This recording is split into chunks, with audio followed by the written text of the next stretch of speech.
to our lounge for the fifth Brown Bag Series lecture. And today we are delighted to welcome Rachel Sandwell of McGill University, who's finishing her PhD in history there, and she will speak of the ANC in exile. I hope Kate knows she has to go to Poland, women's transnational political work in the African National Congress in exile between 1960 and 90. So I need to do a few pieces of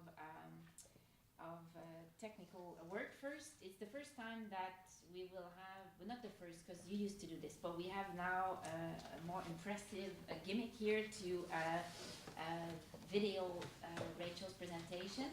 And if it all goes well and Rachel likes it and you behave properly, we will put it on our website.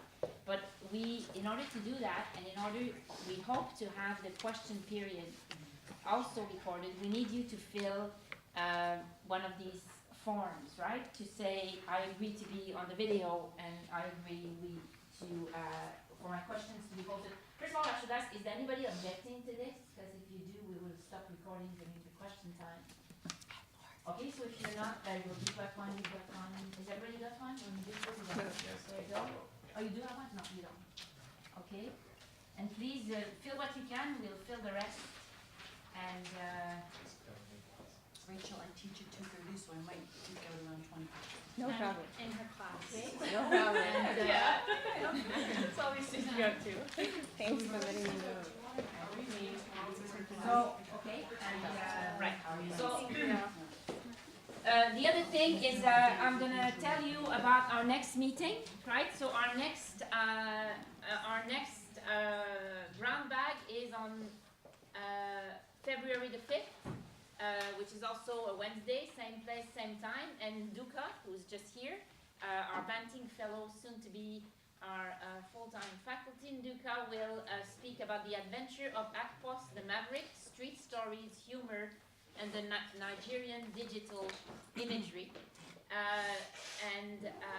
This will be preceded by Suzanne Clausen's presentation on March the 5th, which is also on South Africa during apartheid, sex, shame, and suicide, posting white heterosexuality.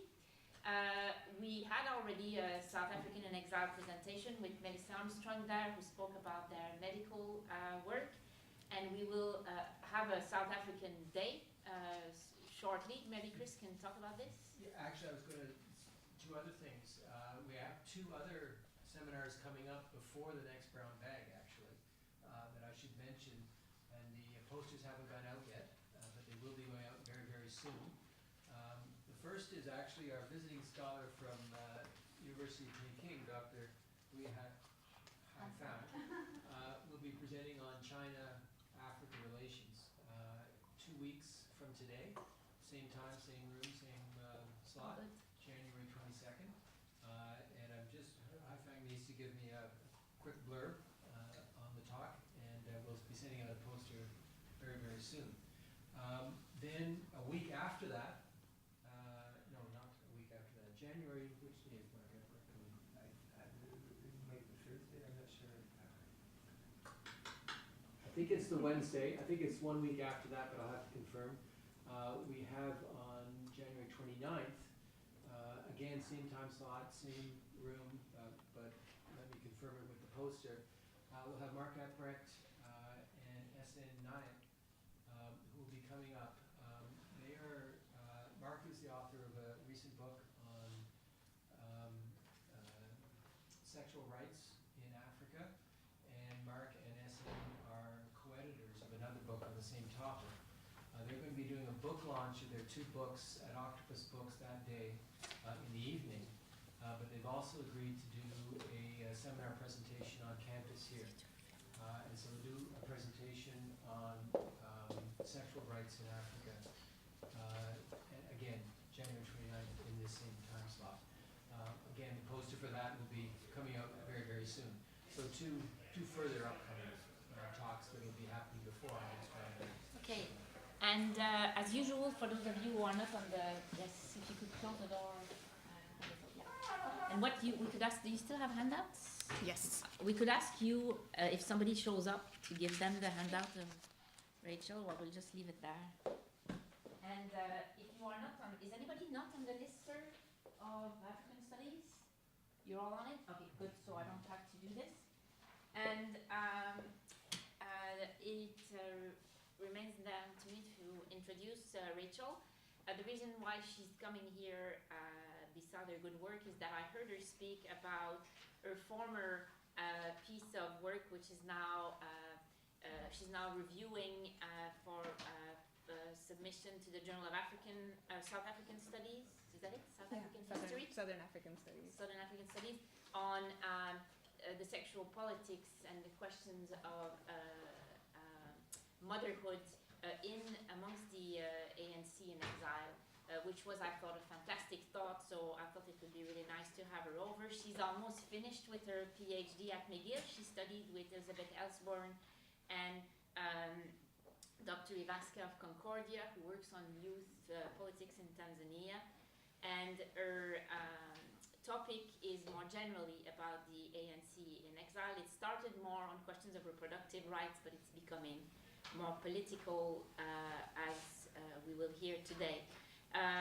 Rachel, before she did history, was an anthropologist in training. She graduated from McGill in anthropology and worked on questions of development, and then did an MA at the LSE in anthropology and development before she found the right way in history.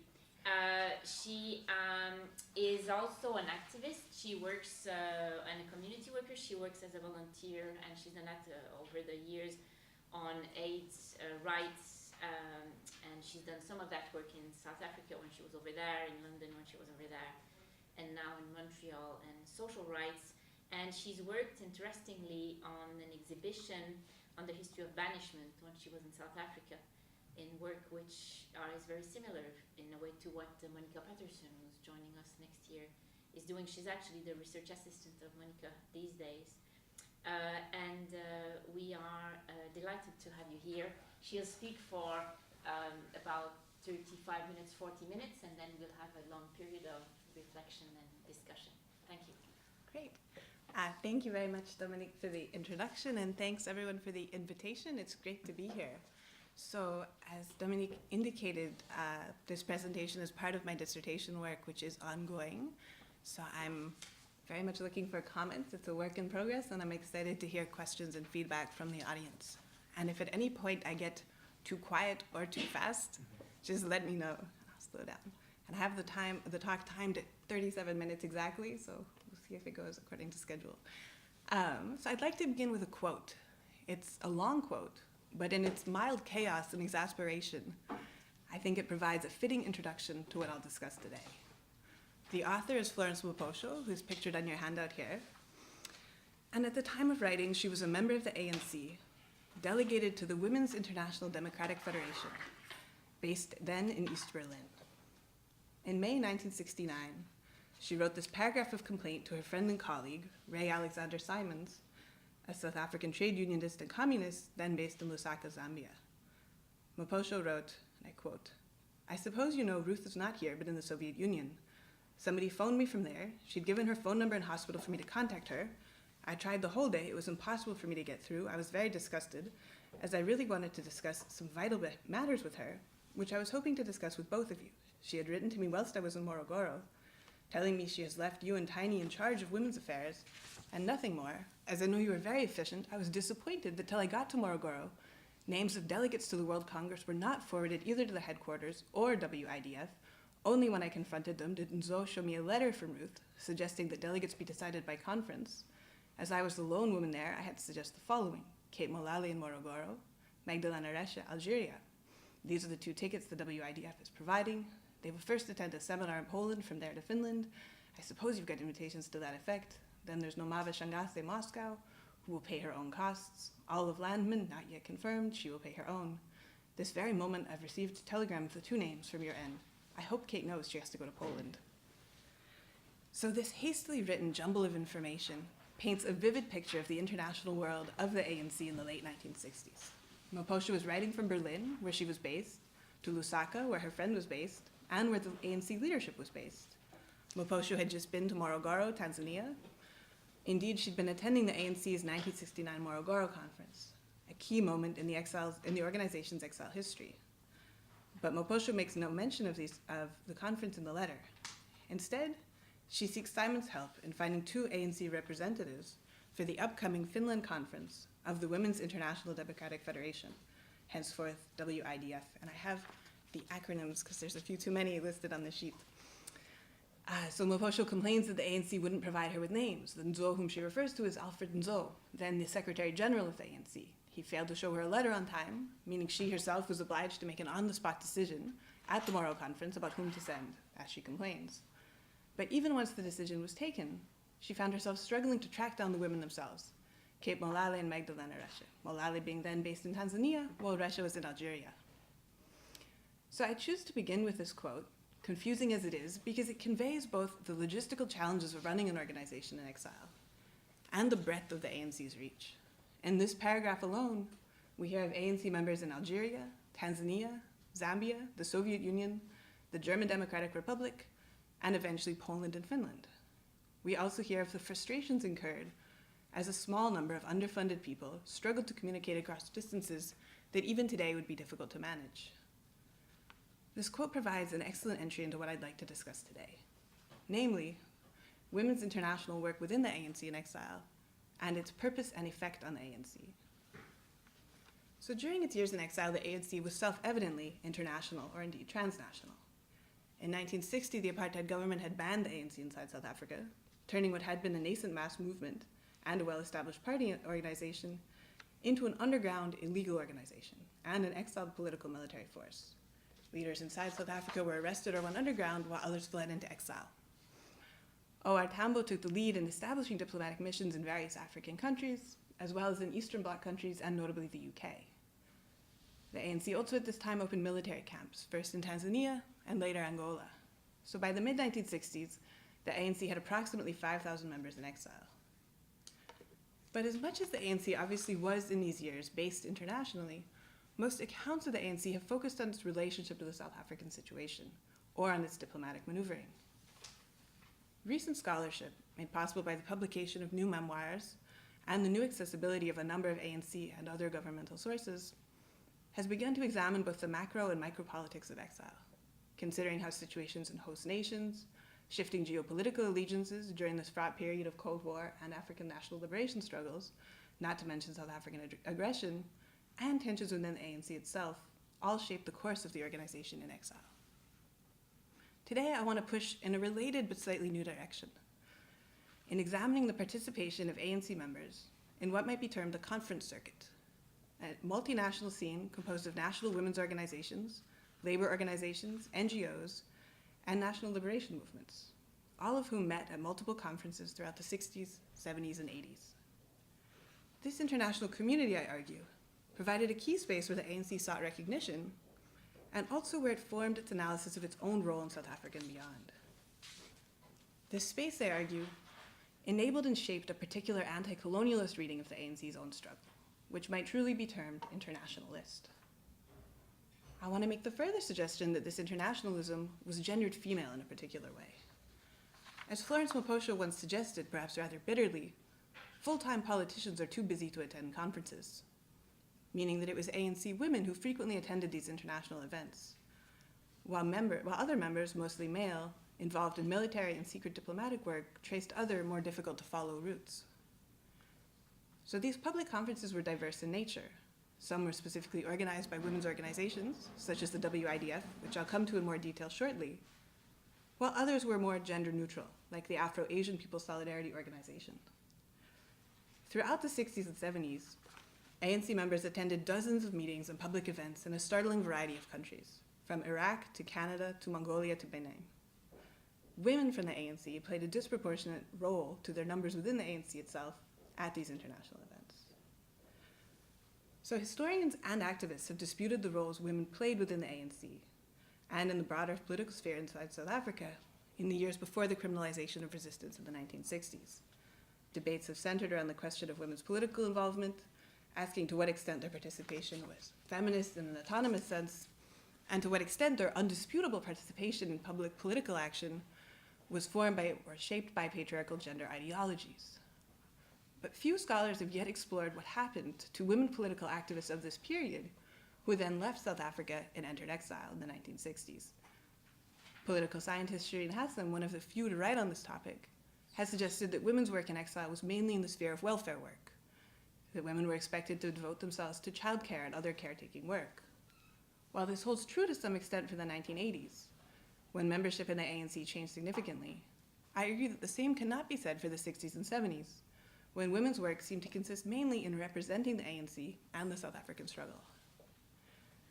So these are the broader issues at stake here, the ANC in the world and women in the ANC in this international world. For the purpose of my talk today, I'd like to organize these thoughts via a discussion of the career of one woman, Florence Maposho. You have on the handout a brief outline of her life, as well as a map to help us think through at least some of these complex and varied trajectories. I choose Maposho in part because she's present but elusive, and therefore a tempting challenge. A number of her letters survive in Ray Alexander Simon's files. The ANC's administrative archive also contains many letters and reports by her. But unlike some other senior ANC women, there's no published material in Maposho. The only biographical material on her that I've located are entries on the ANC's own webpage and on the website of South African History Online. I found no interviews with Maposho. In all likelihood, she died too soon, in exile in 1985, before people began to interview the exiles with enthusiasm. She left no personal collection of papers, no private archive to be donated to a public collection. This is something she has in common with other ANC women. There are no published biographies of Black women in exile, and only 2 published memoirs by Black women. No Black women have deposited archival collections anywhere. This is in part a feature of the exigencies of exile. The conditions of daily life where they're so difficult that it's something of a miracle that anything has survived. But the elision of women, Black women in particular, from the documentary record is surely worth noting. So following Maposho provides alluring methodological difficulties. But her life's work also reveals the many possibilities of exile, making her an intriguing subject to pursue. My interest then is less in her personal biography. Instead, my focus is on what her professional life tells us about the ANC's place in a particular international community structured by the Cold War and by a series of overlapping transnational allegiances. So I'll first describe Maposho's early life and movement into exile, and I'll then discuss 2 broad periods of her exile life. A period from 1965 to 1970, when she was based with the WIDF in Berlin, and her final decade or so in Morogoro, Tanzania. So, little is known about Maposho, particularly prior to exile. The bare bones of her life are that she was born in 1921, exact date unknown, in Alexandra, a township inside Johannesburg. Forced to leave school for financial reasons, she became first a factory worker, or first a domestic worker, and eventually a factory worker. In the 1950s, so her early 30s, she became involved with the ANC for the first time, it seems, with the defiance campaigns of 1952. These were the ANC's first mass popular actions, and they drew many thousands of members, including Maposho. Following this initial engagement, her political commitments seem to have grown, leading her to further work with the ANC, as well as involvement in local Alexandra politics and involvement with the growing women's movement. 1960, the beginning of a new decade, marked a sharp increase in state repression, and Maposho was arrested a number of times. She then went underground on the ANC's orders, and finally in 1964, higher up in the ANC ordered her into exile. She went first to Lusaka, then to Dar es Salaam. In 1965, she was deployed, to use the ANC's word, to the WIDF in Berlin. So I want to make the observation here that her deployment is probably indicative of the importance the ANC membership accorded to the WIDF. She was a high-ranking woman, and for her to be sent indicated that they took the sending seriously. So what was this WIDF? Can I ask very quickly, has anyone heard of the WIDF before today? Want me to say it again? WIDF, it's the Women's International Democratic Federation. So it is a surprisingly elusive organization. I have found in my searches only 2 historians who have published on it, and I'll be interested to hear from Melissa if you've found more. Surprisingly elusive considering it claims to have represented in 1960 some 200 million women worldwide. What was it? At essence, the WIDF was a Soviet-influenced women's organization. It had its origins in interwar international women's peace activism, Organizations such as the Women's International League of Peace and Freedom, the World Congress of Women Against War and Fascism, and the Soviet Women's Anti-Fascist Committee all provided the context for the WIDF's establishment. In Paris in 1945, 850 delegates from 40 different countries attended an International Women's Congress, and out of this meeting, the WIDF was born. Eugénie Cotton, a French communist, was elected its first chair and occupied that position until 1967. So the WIDF's stated goals, were to defend the rights of women and children, to defend the rights of women and promote their equality, to defend children's rights, to prevent the spread of fascism and defend national independence, and to end war and militarism. And we can talk about those more in the question period, maybe. In practice, the WIDF's activities were largely in the zone of information dissemination and the formulation of policy. The organization, financed by contributions from members' organizations, which were women's groups worldwide, held large conferences every 3 years. These conferences gathered hundreds of women from a wide variety of countries and were sites of discussion and debate over issues such as national liberation, disarmament, and imperialism. In between conferences, the WIDF distributed publications about women and sent delegates to events to speak for women worldwide. Their influence was arguably not insignificant. For a number of years, they held consultative status with the United Nations and eventually spurred the UN to celebrate first an International Women's Year in 1975, and then a Decade for Women from 1976 to 1985. In these ways, historian Francesca DeHaan has argued, the WIDF actually helped to mainstream women's rights as human rights. And the WIDF also, distinct among international women's organizations at this time, was openly anti-colonial and supported third world liberation movements. So this last point probably made the WIDF particularly appealing for the ANC. Here was an organization that would readily support the ANC even in the tenuous years of the early 1960s. In a report submitted to the ANC, Moposho described the WIDF as providing important moral support for the ANC's work. The organization always, she noted, publicly condemned racial discrimination and also sent telegrams to the South African government condemning issues of particular violence.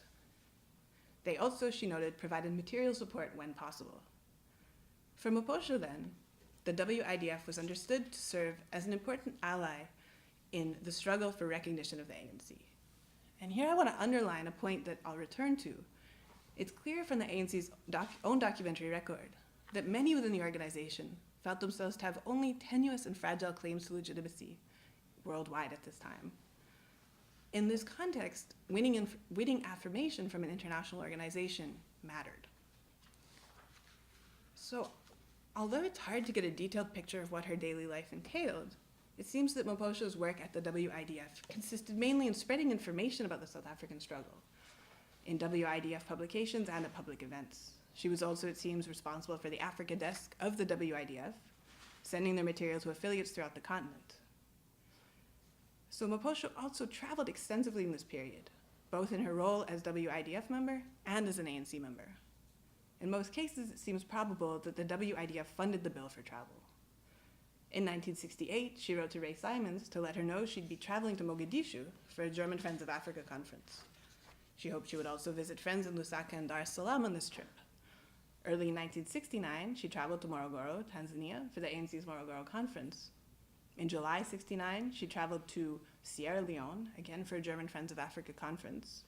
She also traveled within the Soviet Union and East Germany. Although I found scant information on the content of these meetings and conferences, it seems probable that they were sites for Moposho to communicate news of the ANC's struggles and its particular analyses of the South African situation. Moposho's private letters from this period reveal anxiety about the perceptions of the ANC, although whose perceptions she doesn't actually specify. So in 1967, Umkhonto we Sizwe, the armed wing of the ANC, launched its first military action in exile, invading then Rhodesia along with Zimbabwean liberation fighters. Known as the Wankie Campaign, this military effort is now widely viewed as a failure. It certainly had no direct military or strategic benefit, and indeed resulted in the deaths and arrests of a number of MK cadres. However, at the time, the ANC publicized and celebrated the campaign heavily in its international publication, Seshaba. But Moposho reflected a more wistful version of this celebration when she wrote to Ray Simons. And I quote, she wrote, "Our boys are pushing forward. Very soon we'll be respected like the heroic Vietnamese. I wish I was younger to share in the hazards. I'd really like to get back for all that has been done to our people. I die a happy death." Later in the same letter, she wrote, "I know conditions are not too favorable in a foreign country. All the same, we have to do the best to contribute to our struggle. The sooner we have a Vietnam, the better. Our patience is exhausted." So Maposho here communicates a sense of fatigue and a need for rejuvenation for the ANC. She also underscores the international dimension of the ANC's position, explicitly comparing their struggle to that of the Vietnamese, and suggesting that the ANC needed to be respected as the Vietnamese were at this time. And it's ironic, I think, to pause and recall that it's the Vietnamese struggle today that's largely forgotten, while the ANC's struggle years are celebrated, when they'd only compare the attention given last year to General Vo Nguyen Giap's death versus Nelson Mandela's death 2 months later. So, the same anxiety over international respect for the ANC persisted for Maposho. In 1968, she wrote again to Simons, requesting information on the Zambian commemoration of South African Women's Day. She wrote to Simons, "It's good for the world to know that even in exile, we're doing something to contribute to our struggle." She also continued to manage ANC attendance at WIDF conferences and expressed concern that a diversity of women should attend. Writing to Simons in 1970, Maposho listed several names of attendees and remarked that these choices were made, quote, "as an attempt to get new women involved and not have the same people all the time. It gives the impression of non-existence of an organization." Quote. Maposho then seems to have viewed her work representing the ANC as significant, but also uncertain. In other words, the position of the ANC was not for her either secure or proven. Both Maposho's activities, essentially publicizing the ANC, and her anxieties, along with her very presence at the WIDF, underline the importance that the ANC leadership placed on this international work. After Maposho left the WIDF, she was replaced, and the ANC continued to send high-ranking personnel to the organization throughout its exile period. So I'll move now to the next phase of Maposho's career, which were her years in Morogoro, Tanzania. And Morogoro, sadly, is not pictured on the map, but it is about 170 kilometers inland from Dar es Salaam, which is pictured. So in 1970, Maposho returned to Africa, specifically to Morogoro. Up until the late 1970s, only a few hundred ANC members were based there, but by 1985, there were 5,000 members, or roughly 5,000 ANC people there, residing in a community that had been granted to the land by the to the ANC by the Tanzanian president, and it was a community set slightly apart from the Tanzanian town. Writing to Ray Simons in 1969, Maposho suggested, with perhaps unintended brusqueness, "I intend on going back to Africa towards the end of the year. I feel I've done my bit. Somebody else should come and represent you people." By 1970, she was settling into Morogoro, where she was to take a leading role in the ANC women's section there. The 1970s were a busy decade for Maposho. She traveled extensively, representing both the women's section of the ANC and the ANC itself. By the end of the decade, she was also heavily involved in establishing childcare for the growing numbers of children being born in exile. She also gained power within the ANC. In 1975, she was appointed to the National Executive Committee, the ANC's highest governing authority. She remained in the position and was re-elected to it in 1985, shortly before her death. She was one of only 2 or 3 women on the NEC during these years, as far as I know. The correlation of her ongoing travel and her rise to power within the ANC is, I argue, significant. That someone of her prominence in the organization was expected to attend these events underlines the importance that the leadership accorded them. And Maposho herself set out a clear analysis of the purpose of this international work. Writing in an official report on the activities of the ANC Women's Secretariat from 72 to 73, Maposho stated that the responsibilities of the Women's Secretariat included, quote, "mobilize international moral and material support, initiate and maintain relationships with international, continental, national organizations and individuals, by prompt, friendly, and formal acknowledgement of correspondence of any kind, and any kind of support demonstrated, i.e. moral, material, in forms of goods or money sent.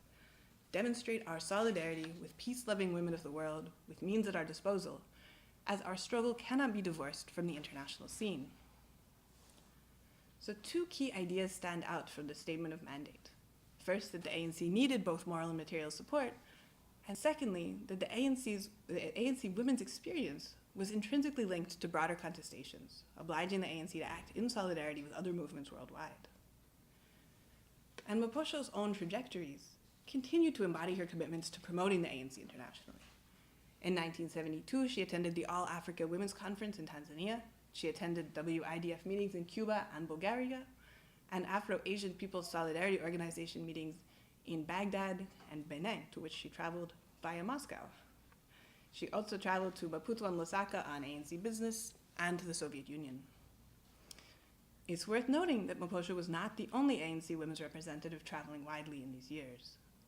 In the 1973 report on the Women's Secretariat activities, Maposho described the following travels for the period of 72 to 73 alone. 2 ANC women's reps traveled to Mongolia for an APSO conference. ANC representatives also traveled on invitation to Sweden, India, the Congo, Cameroon, and Somalia. The same report includes summary descriptions of the activities of ANC women stationed in Algeria, Moscow, India, and the GDR.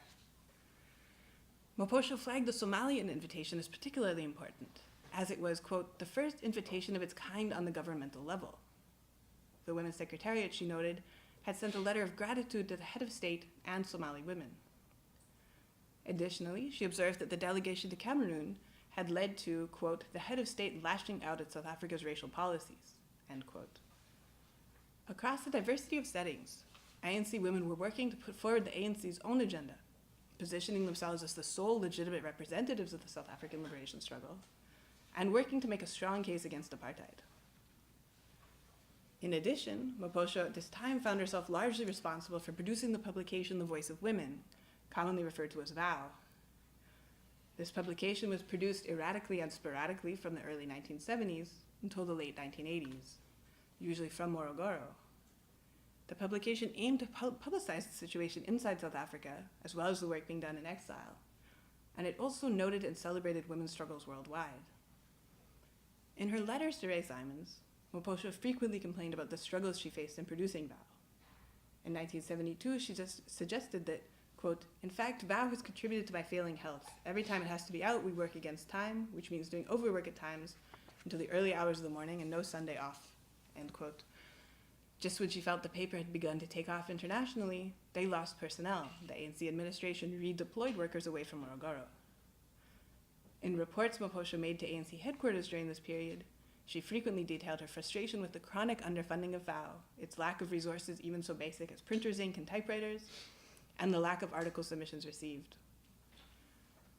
Throughout these years of laboring to produce VOW, Maposho iterated a strong sense of the political importance of the paper for communicating the South African women's situation to a worldwide audience, and ideally to an audience inside South Africa as well. But in addition to this work of traveling and publishing material to promote the ANC's own cause, I want to look at the ANC's interests in supporting other political movements and to consider the implications of this support. Frequently, ANC publications listed their support for various groups worldwide, such as the Vietnamese people, the North Korean people, Chilean women, Palestinian fighters, and more. But one example of these statements of solidarity stands out, and I was truly delighted to find this. In December 1970, Maposho wrote to one Angela Davis in detention in New York City. The letter, included in a book Angela Davis published on her release, is brief and worth quoting at length. Maposho wrote, "Dear Angela, we have learned through the publications of the Women's International Democratic Federation with utter disgust the news of your arrest. The oppressed and fighting women of South Africa, who have been and still are victims of racial oppression perpetrated by a clique of white racists, have everything in common with you and the just struggle of your people against racism and all the unjust deeds that go with it. We admire your courage, self-sacrifice, and determination to free the lot of your oppressed and exploited population, faced with a ruthless enemy which claims to be the most developed militarily, economically, culturally, and otherwise, yet its own Afro-Asian citizen suffer from want of everything necessary for nature's human development. We are proud and inspired to have a young woman of your caliber. We assure you and all peace fighters in your country our full support for your demands, being aware that no peace can be achieved without freedom. We demand from those responsible for your arrest your immediate and unconditional release, together with all your colleagues languishing in prison for the same ideals. Victory in your lifetime. Your sisters in the struggle, Florence Moposho. So, 3 things of note in this letter, I think. First of all, the analysis is not framed in terms of shared identity or civil rights struggle. Instead, the letter's language is, I would argue, distinctly anti-imperialist. The interesting term Afro-Asian underscores this. It's unexpected in the text. It's not a term that Angela Davis herself would necessarily use. But in using it, Moposho draws a link between Davis's work and international movements such as the Afro-Asian People's Solidarity Organization, with which Moposho was involved.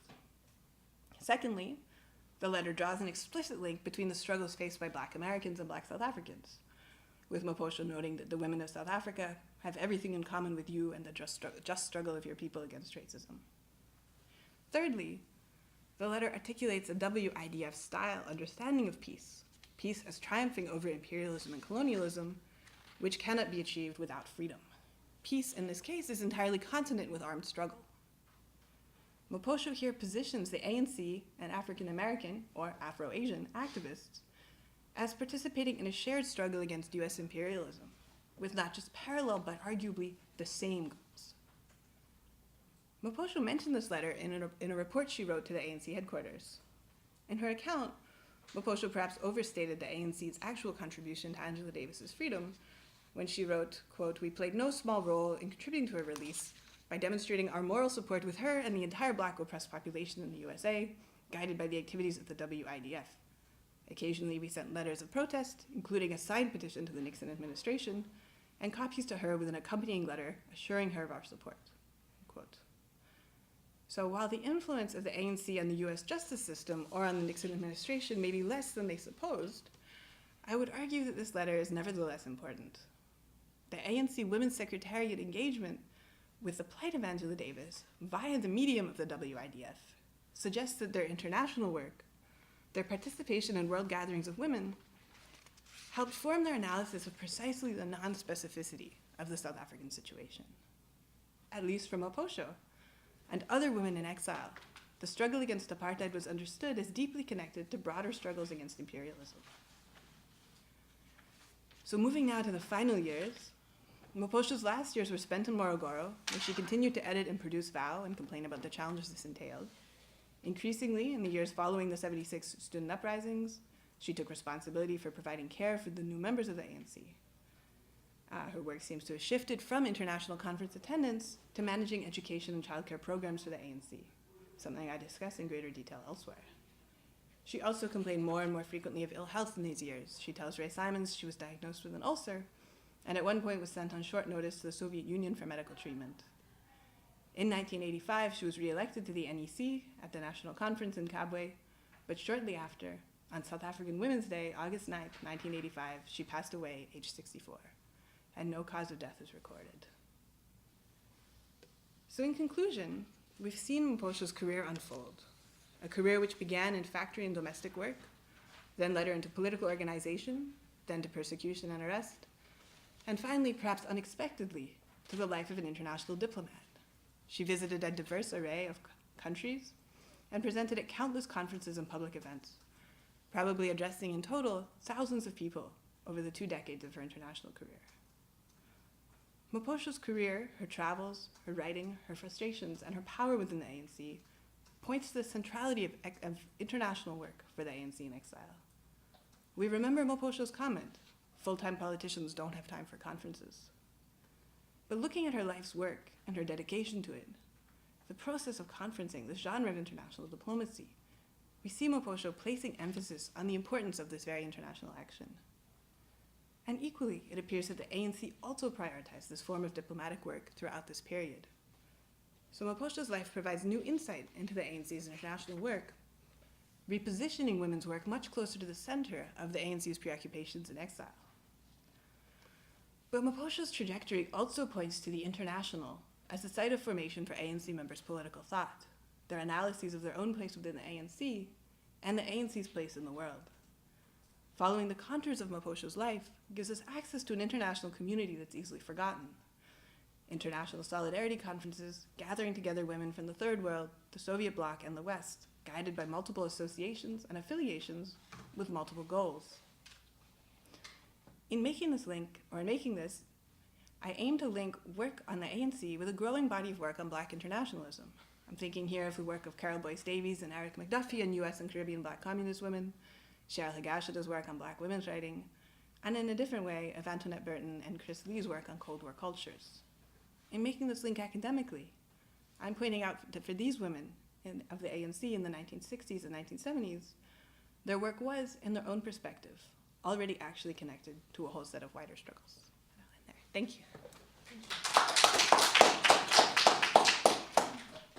Okay, thank you very much. For you who has just arrived, we're videotaping the thing, and we've asked everybody if it was fine to take the questions. It's fine by you, and just give you a form to fill if you agree to this. Okay, so the way the question and discussion time works is that I'll monitor this, so you we'll take questions and contributions, and please identify yourself before you speak, especially if you're new to this forum, but also because Rachel doesn't know most of us, so she knows where you're coming from, so you can tell your department and what you're doing, and maybe what are your topics of interest. Okay, so, yes, Suzanne? My name is Suzanne Clausen. I'm in the history department here at Carleton.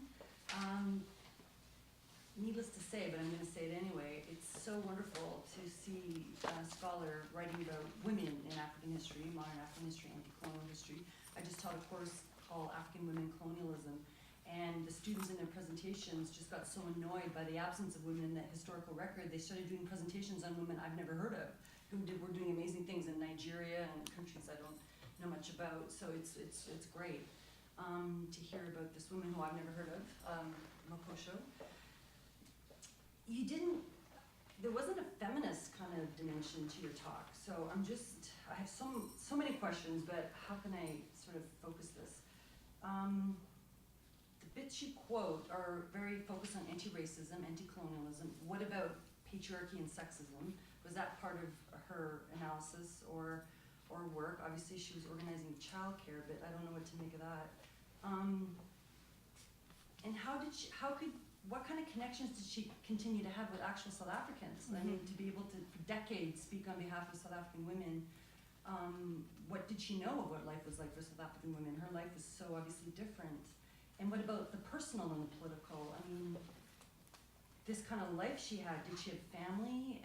Was she gay? Like, what do we know of her personally that made this kind of life possible? And I suppose lastly, were there many like her? Were there other women who spent decades representing the ANC and building international links, or is she an unusual example of an activist South African woman? I'll stop there. Okay. Only 4 questions. I told you I have more. I'm being very good at stopping at 4. Okay, so should I answer that and then go ahead? Yeah, okay, so thank you. Those are all fabulous questions, and they're all relating to topics that I'm so interested in, so thank you for posing them. I'll go in order. So what about feminism, patriarchy, sexism? I'm so interested in this question. It's something that's hugely debated, as you know, in the South African scholarship, especially scholars looking at this 50s period, but very few people have yet looked at what was the content of these debates in exile. Yeah. And what's often been said, the sort of typical line, is that in exile, women's political liberation was subordinated to national liberation, right? National liberation, the national struggle was seen to come first. I am trying to make an argument, and it's hazy due to my lack of expertise with socialist theory, really, with the theory of the Soviet Union. I am interested in talking about how these women, and I'll come to how many there were, but how these women inside the ANC in exile didn't just have this reductive theory of, we've got to just give ourselves up for the national struggle. They were in women's organizations, right? So yeah. They must have been exactly developing a new analysis. Yeah, and I think they were, although, and this is why I'm very interested in the WIDF, I think it wasn't an analysis formed in a lot of ways essentially by Soviet thought. So essentially by Soviet women's work. And I really want to go and read this in more depth. There's a fascinating quote by another ANC woman Ruth Lampati, who was more prominent than Florence Pomposcio, though still not very well known. And Ruth Lampati also spent a number of years in the Soviet Union, or in East Berlin, and also in the Soviet Union. She trained there. And there's a great quote where she's interviewed. She's actually interviewed, unlike Florence Pomposcio. And someone says, what about women? And she said, look, a lot of people ask me about the role of women. And she said, as a woman, every time, for sure, I've encountered sort of oppression and sexism. And every time I've encountered it, I've fought against it. But for me, women cannot be free until our people are free. So it is this, yeah, and it's interesting. I find it's interesting because it's, a nationalist argument in dialogue with the Soviet sort of focused or Soviet-oriented thinking of the WIDF more broadly. So there's a whole body of thought that I'm actually convinced is really interesting to explore there, because for sure these women were discussing it, although it doesn't form a large part of their personal correspondence, which is also interesting. The correspondence mostly is about national struggle. But that leads me to another question that you asked, what about the personal and political? The one thing that I simply left out of this presentation for lack of time, and it was a bit almost shady of me to do so, because a lot of her letters actually talk about her efforts to get in touch with her daughter, whom she had to leave behind in South Africa. Yeah, and this was the case for many women who went into exile in this early period, and actually later too. It's sort of a constant theme of these women writing from exile, remembering their experiences in exile, is remembering the experience of leaving behind their children, whether they knew it was going to be forever, as in Pompoccio's case it was, or whether they thought it was just going to be a few years. Some women succeeded in bringing out their children. But yeah, a lot of her earlier letters to Ray Simons, and they're really painful to read, are about her efforts to reconnect with her daughter. The age of the daughter isn't given, and the daughter was left with her sister, and she sort of has frequent problems communicating with her sister, which again is understandable. Someone receiving letters from abroad would be subject to violent targeting, so she could put her child in danger even by writing. But other than that personal element of the child, basically nothing personal comes through. No mention really of friendships in great depth, no other personal accounts. So that is itself also interesting, the sort of absence of the personal. In terms of connections with South Africa, the ANC made a big effort kind of more broadly to keep learning about the situation inside. Ray Simons, who she's writing to, is I think kind of an important vector for this. Ray Simons could more easily receive mail and correspondence and visitors from South Africa, so they made an effort to stay in touch with the South African situation. They were so out of touch with so much, right? Exactly. Especially again as a woman. I mean, Melissa's doing work finding about how the women's section was against Depo-Provera and not really understanding how black women wanted that. I mean, that was a very desirable form of contraception within South Africa. So this constant speaking on behalf of women, how much was she in touch with, I suppose, what was going on the ground? Personally, I think not. I think she personally was not very much in touch. And this is the major critique of the exiled ANC, and it's a good one, right? Especially in the 80s, when you see kind of mass movements taking off, when you see the rebirth of the women's movement inside South Africa with the Natal Organization of Women, the Federation of South African Women kind of limps on, but arguably not doing much until the 80s. So I would say she was out of touch. And what's interesting for me is to consider, so there's this out of touch, this sort of holding up of the South African struggle as their way to be legitimate on this world scene. But in a lot of ways, her understandings were being shaped by this international scene, which is interesting, right? The critique of their distance is really important, but it also seems interesting to me to turn to look at what else they were learning from in the absence of strong connections to South Africa. Thank you. Thank you. We can talk more after. I just had to. You should say who you work for. Oh, sorry. I'm Melissa Armstrong. I'm a PhD student in history here, and I'm doing work on the ANC in exile, specifically with healthcare. I had two questions. The first was, you were talking about anxiety internationally, and I was wondering if that was based on them wanting to be the primary liberation movement, and they're worried about competition from the PAC or from other movements. And does this anxiety decrease over time? Does it just sort of disappear from her letters as the ANC is becoming more established as the primary liberation movement? And then the second is, I find her story, her biography, sort of interesting in that she goes from a really international focus, or a really international, to slowly moving down to more of an inward focus in Morogoro, looking more towards the organization. And in some of my own research, I find it going the opposite direction, where there's a lot of like kind of insular nationalist move like within the organization, and then it goes more international as it goes forward, looking at legitimacy worldwide, trying to establish itself in South Africa. So it goes from inward to outward. So I find her biography really interesting because it's the opposite. So if you could just comment on that as well. Yeah, those are two great questions. Thank you. So the question about anxiety with the ANC being the sole legitimate struggle is key. The fact that the PAC is on the handout as an acronym, but I don't mention it, is an indication that I was going to talk about it in the talk and axed it.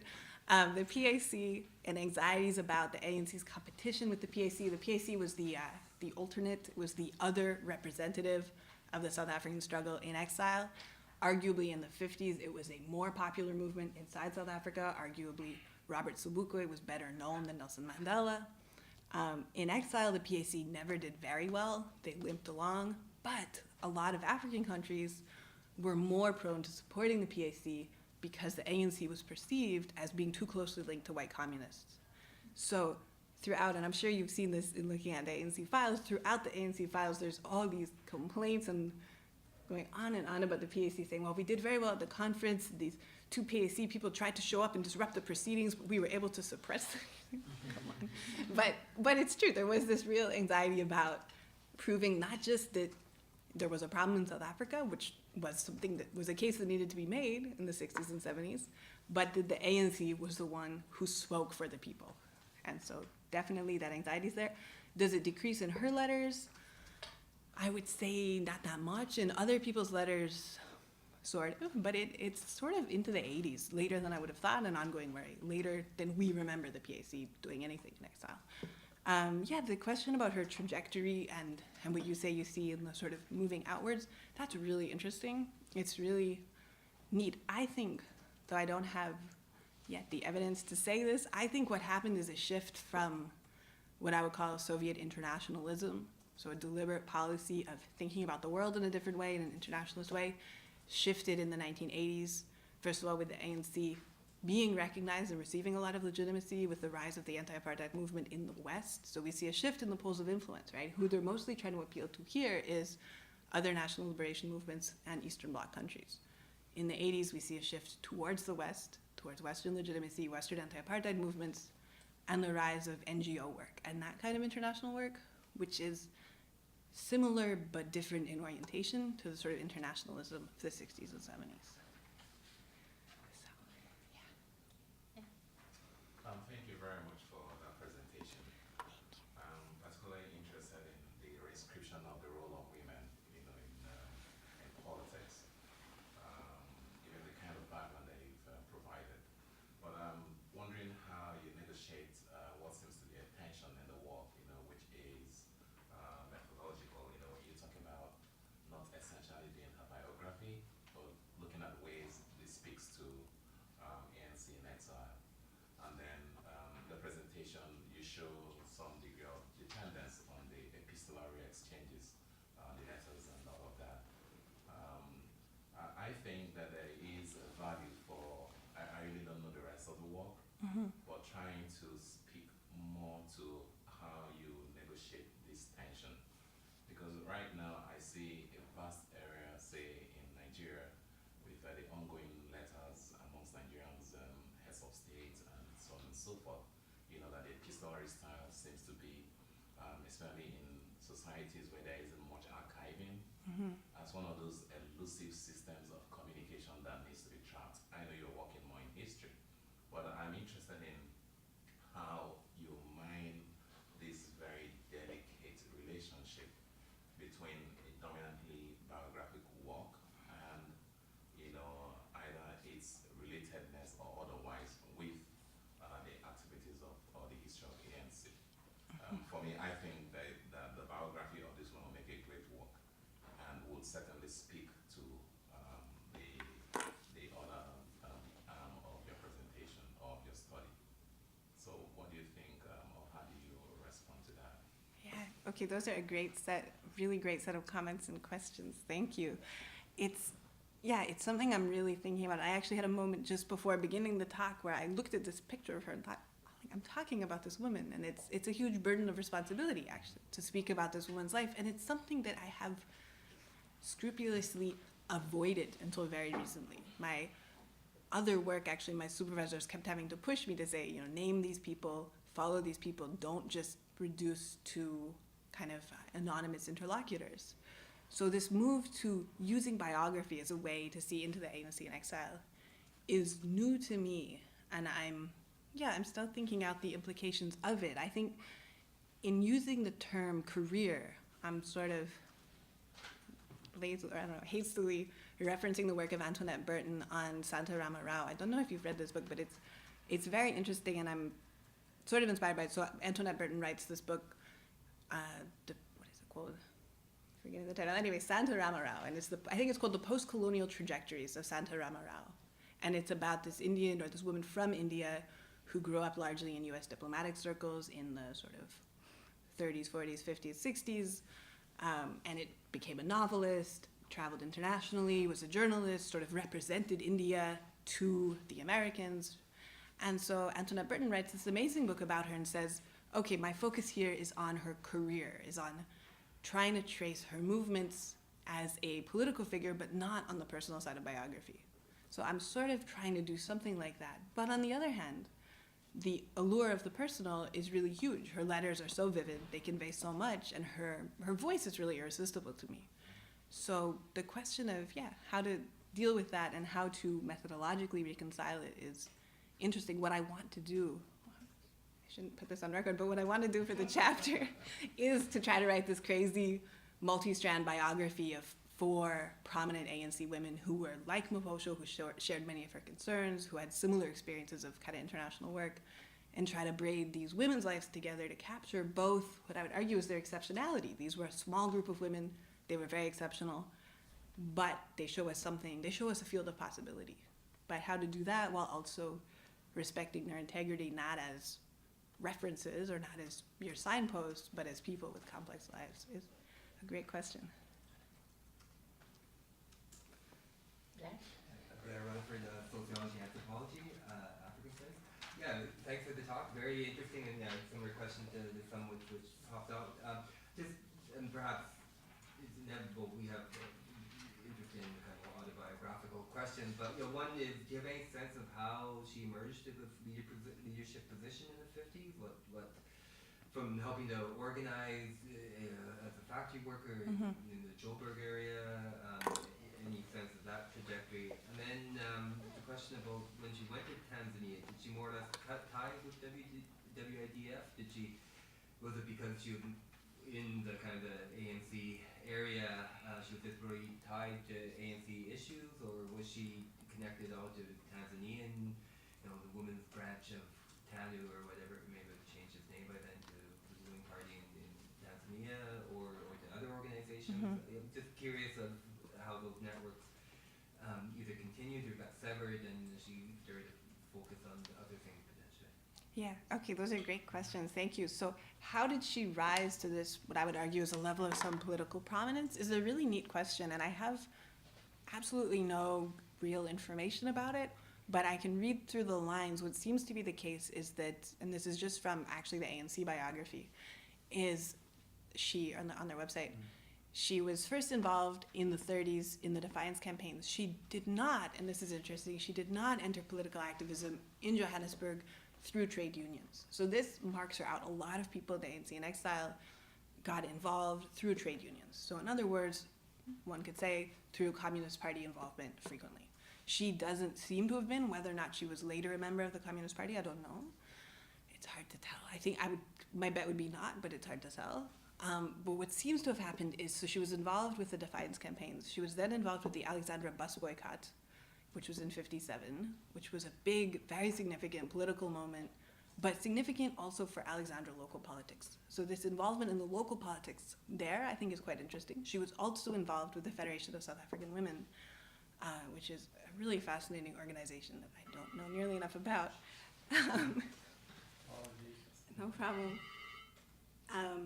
But my bet is that her higher up status was actually because of who she knew in Alexandra.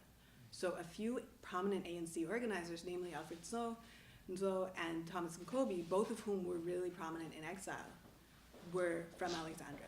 So my bet, just reading through the lines, is that she knew them, and that personal connection of, we're talking about a very small bit of Johannesburg, so the personal connection of this small part of Johannesburg led her to this position of exile prominence. Did she get ties with the WIDF? No, she kept in touch with them by writing, and she kept being pretty involved, even once in Morogoro with trying to organize who went to the WIDF and in pressuring Ray Simons to keep in touch with the new people who were sent to the WIDF. Ray Simons, I think, was actually quite closely connected to the WIDF because of her strong ties to the Soviet Union, I would say. And lastly, the Morogoro scene, other kind of women's organizations there, that I know less about, and it's something that people have asked me about other parts of my work, and it's an interesting question. My sense, just from reading absences, is that the ANC was less in touch with women's organizations or indeed with politics in Tanzania at all than we would expect.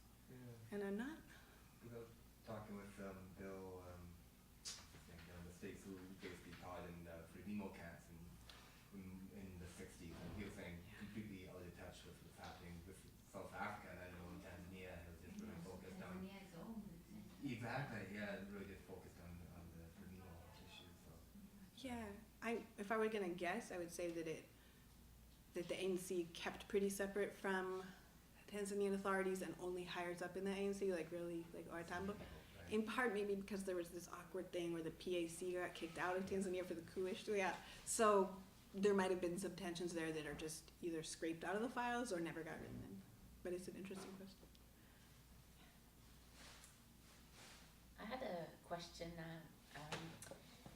She met with Algerian people, with Vietnamese people, with Cuban people. Now, it might be difficult to answer, but do you see some parallels with women's section of liberation movements elsewhere?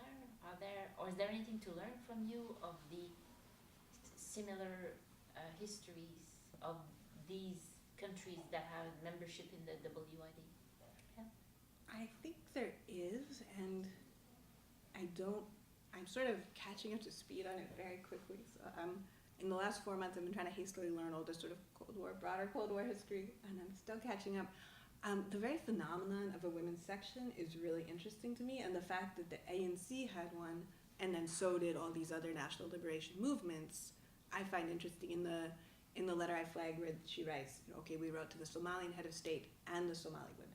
This differentiation of these two categories is very interesting to me, and the fact that there was, in these movements, a organizationally defined separate unit with its own mandate that was seen as connected to the liberation struggle, but having its own precise kind of terrain is very interesting. And they clearly felt, and they're actually meant to make a list of it, their correspondence details communication with women's movements from around the world. But the specificities, I'm not sure, but it does seem like they were interested in at least building some kind of ties with women in these other sort of women's sections.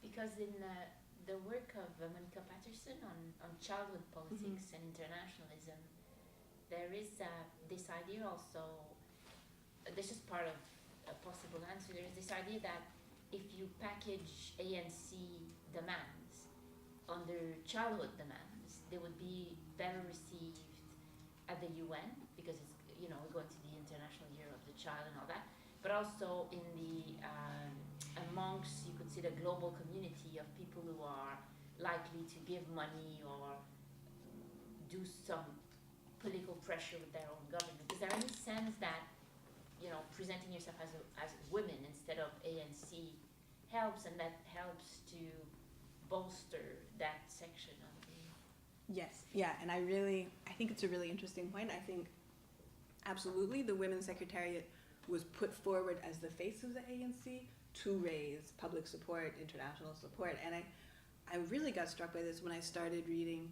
the Seshaba, the ANC's publication. So even much before there was even a women's section, the women's section was officially established in '69, but even in the 60s, Seshaba was publishing big front-pagey stories about women in South Africa, women's experiences, women political leaders. I was like, oh, this is interesting. But of course, it's as you say that it's, or I would argue that it's as you say, it's much more palatable, or as Monica's saying about childhood, equally it was much more palatable to put women forward, to say, here are women victims, so here's the sort of horrible situation of women under apartheid, here's strong women political leaders, and to use women as a way to make the ANC a more sympathetic character. And this is precisely why I want to sort of push back against maybe more militaristic or masculinist readings of the ANC in exile, to say, like, actually, when they were if they were so concerned about getting this international support, which was vital, I mean, which made the crucial difference to the ANC's eventual success, such as it was, the role of women was actually very important for the organization. It was not just marginal, it was not just sort of insignificant, it was actually quite central. I had another one. You know, Suzanne asked you about feminism in their discourse. She mentioned a lot of peace, and you didn't stop too much on peace. And I was wondering, is the peace thing does it belong more to women or to the women's section, or is it widespread across the ANC language? And if not, is it easier to speak about peace when you're a non-militaristic when you are the women's branch of a thing which has a militaristic, more violent part? Can you talk about that? Yeah, this is a great question. So the question about the word peace, where it belongs, and what it means, I think is hugely interesting. I read it now as a sort of a word with a double meaning that probably even at the time had a double meaning, but I think certainly now, if we don't read with attentiveness to the historical period, we misread. I think they meant peace, as she says in that amazing letter to Angela Davis, no peace without freedom. So peace was meant as the attainment of victory against imperialism. Peace was meant as national liberation struggles succeeding. Peace was meant as anti-colonial action. So it is not a peaceable notion of peace. It's a powerful, or I don't know, full-fisted, whatever, aggressive notion of peace. What? A way to peace. Yeah. And I think in that sense, they're very much inspired by the WIDF, by analyses from the WIDF.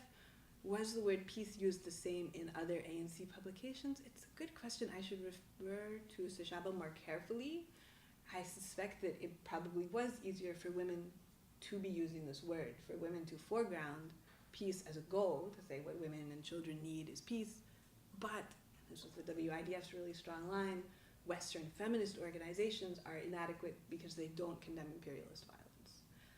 And as another note of interest, something that didn't make it on the handout, though I should have just put it on, I didn't have time to talk about it. In 1978, apparently, Florence Maposho underwent military training in Zambia, in Lusaka.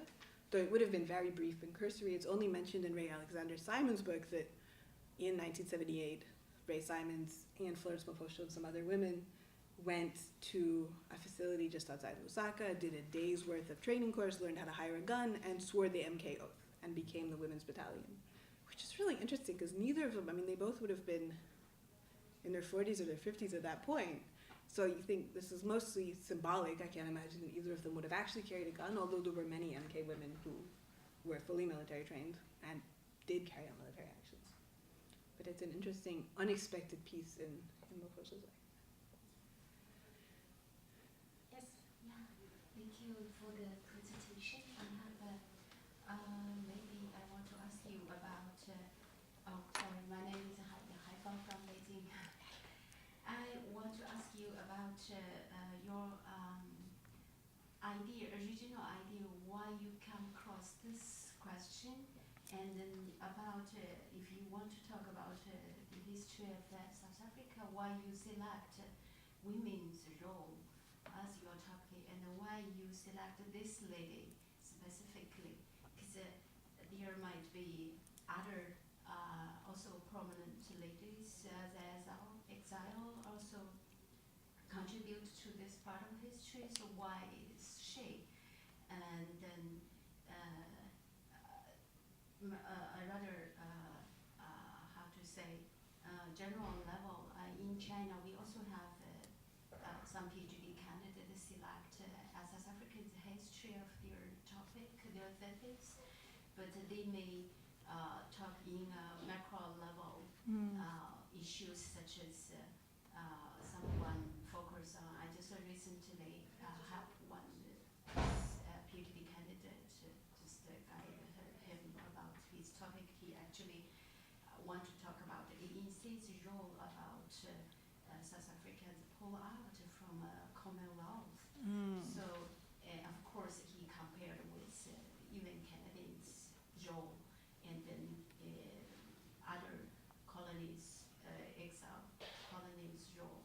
And then this is because, according to Chinese, how to say, research focus, now more importantly, they need to understand the macro level things, the specifically national role. And then for you to talk about women, why is that? Could you tell us a little bit about this kind of a background issue for your topic? And then also, I really feel interested with what Andrew just said about the methodology, because what kind of things, because you didn't touch upon very in detail about your method or where you find your resources, except for the biographies or this kind of letters she used. What else? Okay, thank you. That's a lot of questions. Let me see how to approach them. So the question, I feel like I can sense two questions. One is, why am I interested in women in the National Liberation Movement or women in the ANC? And number two, what's the significance or purpose of studying the sort of particularity instead of the more macro level? So maybe I'll start with the significance. I think, and it's especially in this sort of international work, well, actually no, in the other sections of what I do too, I think looking at what women do in the ANC, I think can teach us a lot about the politics of being inside the ANC. In a lot of ways, my major interest is asking what it meant to be a member of the ANC throughout this period. And I came to women secondarily in a way. I came to women through reading the files of the ANC and seeing how often women or questions of gender, so the sexuality and the policing of sexuality, the policing of gender, how much that mattered. And then looking at this astonishing network of international travel, it really took me by surprise, and it's sort of why I gave so many catalogs of all the places these women went. I think it's unexpected, and so in looking at these questions, the policing of gender inside the ANC, and then the movements of women associated with the ANC, I think we see the organization in a different way. I think we see it in a way that maybe calls into question or complicates readings that have just looked at the sort of political or military strategy of the ANC. I think particularly looking at gender and women in the ANC lets us see how vulnerable the organization felt and also how discontinuous it was. I think this work interests me because it breaks up the ANC. And scholars talk about this, and they're right to say that one of the amazing strengths of the ANC is what a diverse, weird, almost mix of people the ANC has been. And looking at this work really, and the tensions actually, so the complaints against the administration, the sort of disaggregation inside the ANC, I think is quite useful. And maybe that also answers why I got to it. Methodologically, and this leads also again back to the same question in a way, methodologically I've looked a lot at the ANC's own administrative archive.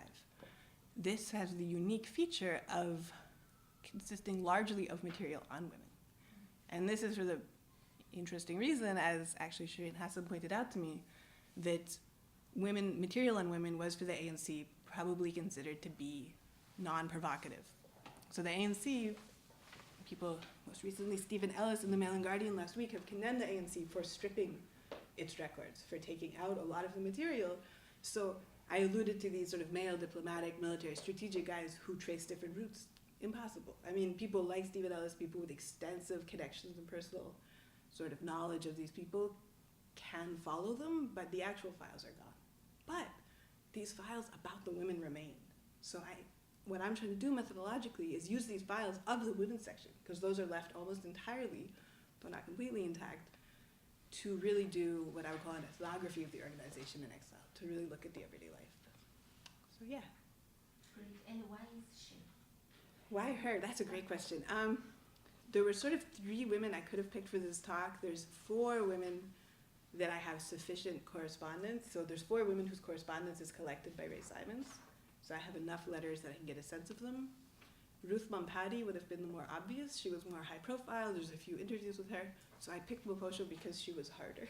And because there was therefore shorter. Ruth Mampati's life would take a lot more time. So that's why. There's time for maybe one more question or comment. Melissa, you have something? Yeah, I just had a comment on what you guys were talking about, just image of women.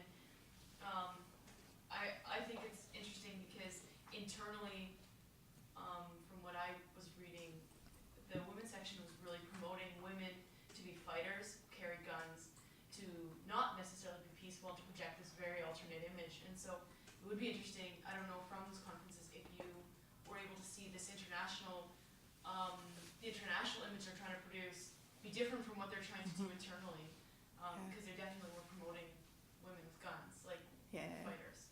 Yeah, no, that's a great question. I think it gets at this real question about the meaning of peace internationally, and also why the WIDF didn't get along so well with Western feminist groups, because I think my sense is, and again, it's hard to say, but my sense is that you could go to a WIDF meeting and hand out your pamphlet, as the ANC basically had, of a woman with a baby tied to her back and an AK in her hands, right?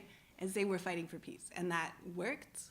So I think that image, that really kind of key signal image of women's, what we would call violence in the short order, could also be read as peace in this 60s and 70s moment of militancy, of real worldwide militancy. But yeah, it's a really interesting tension. And maybe as an addition to that, I would say, I think there were disagreements within the ANC. I think different segments within the organization probably thought quite differently about that question, which is also interesting. Okay, before we thank Rachel, I would like to make sure that you give me your letter of permission there on your way out. And I wanted to say that after this, Rachel will meet with two people of students in African Studies for a master class, and it's something we've started this year. Sean Mills, who came earlier to talk about the Haitian diaspora in Montreal, did the same, and I hope we will do that for many other presentations to come. And for you master students, keep an eye on this, because it's often a nice opportunity if the presentation of our guest meets your own research interests. But for the moment, thank you very much to come.